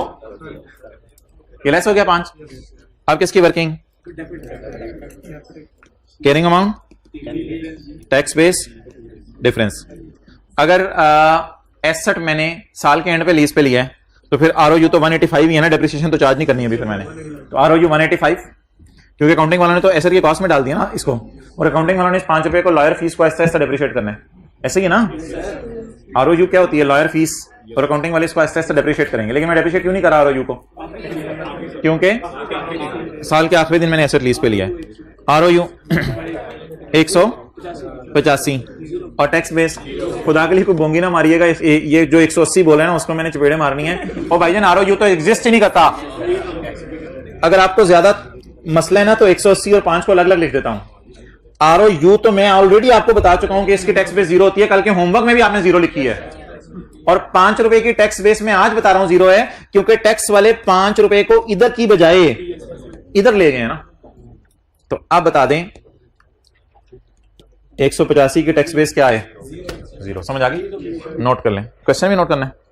चलें, ओहो लीज लाइबिलिटीज छोड़ो यार, लीज लाइबिलिटीज कर लेना, वो तो आपको पता है लीज लाइबिलिटीज। अच्छा एक ही दफा पिक शरीफ लेनी है तो ना ना ना ना फिर अगर पिक लेनी है तो फिर heading soon low, IDC of Lesi का तड़का किसके साथ? IS 12 के साथ। कितने अच्छे बच्चे हैं यार, होमवर्क खुद पूछते हैं।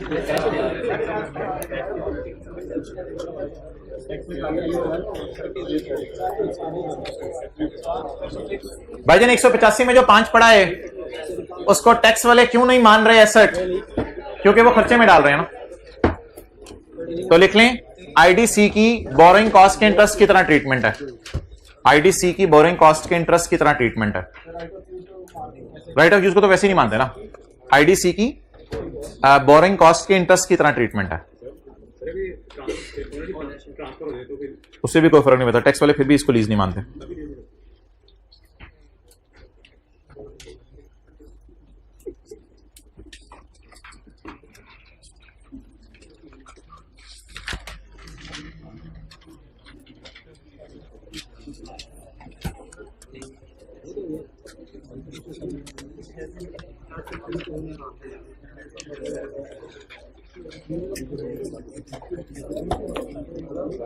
Page 272 question number 2। बस एक ऐसी फॉर्मेलिटी सी आपने होमवर्क मांगा है तो ये आप 15 मिनट में कर लीजिएगा। पेज 272 और क्वेश्चन नंबर 2। वैसे एक चीज मुझे बताएं यार, रिकॉर्डिंग ऑफ ना करो। एक चीज मुझे बताएं, अगर आपको होमवर्क लेने का ज्यादा शौक चढ़ा हुआ है तो पास पेपर का क्वेश्चन 6 वैसे दिया जा सकता है होमवर्क में। चले रहने देंगे, फिर मंडे को होमवर्क में दे दूंगा। पास पेपर का क्वेश्चन 6 यार तो इनडिसाइसिव ना किया का टीचर को। अच्छा चलो भाई सुनो, फिर अब आपकी मर्जी है, it's up to you. Time निकले तो आप कर लें, वरना मंडे को देना ही देना। 1 मिनट, लेकिन एक बात सुन लें। कितने लोग इसे करेंगे? अच्छा ठीक है, फिर सुन लें। पास पेपर क्वेश्चन 6 में इंशाल्लाह सारी चीजें आसान है। ये ओन्ड एसेट है, बहुत टफ टाइम देंगे क्योंकि FR1 की डेफिनेशन आपको भूली होगी। बहुत टफ टाइम देंगे अगर FR1 की डेफिनेशन भूली हुई है। अगर FR1 की डेफिनेशन याद है बिल्कुल टफ टाइम नहीं मिलेगा, बहुत टफ टाइम मिलेगा। WDV की डेप्रिसिएशन की कैलकुलेशन अगर आपको भूली हुई है, जो सादा कैलकुलेशन थी, opening WDV minus WDV of disposal, अगर ये चीजें भूली हुई है तो ये डेप्रिसिएशन बहुत टफ टाइम देंगी। डेप्रिसिएशन की कैलकुलेशन है। इसके बाद लीज तो आती है आपको, लीज की कैलकुलेशन है, पेनल्टी है, 0.6 आउटगोइंग मेंबर्स को ग्रेजुटी पे हो रही है। 0.7 आपने नहीं करना क्योंकि ये पुराने साल का टैक्स है। पुराने साल का टैक्स अभी मैंने आपको पढ़ाना शुरू नहीं किया, लेकिन उसकी वजह से करंट और डेफर्ड में कोई फर्क नहीं पड़ेगा आपके। करंट और डेफर्ड के अलावा कहीं और ही जाता है पुराने साल का टैक्स, तो ट्राई कीजिएगा। इन एनी केस मैंने मंडे को तो होमवर्क में देना ही है इस सवाल को। और टेस्ट में सिर्फ IS 12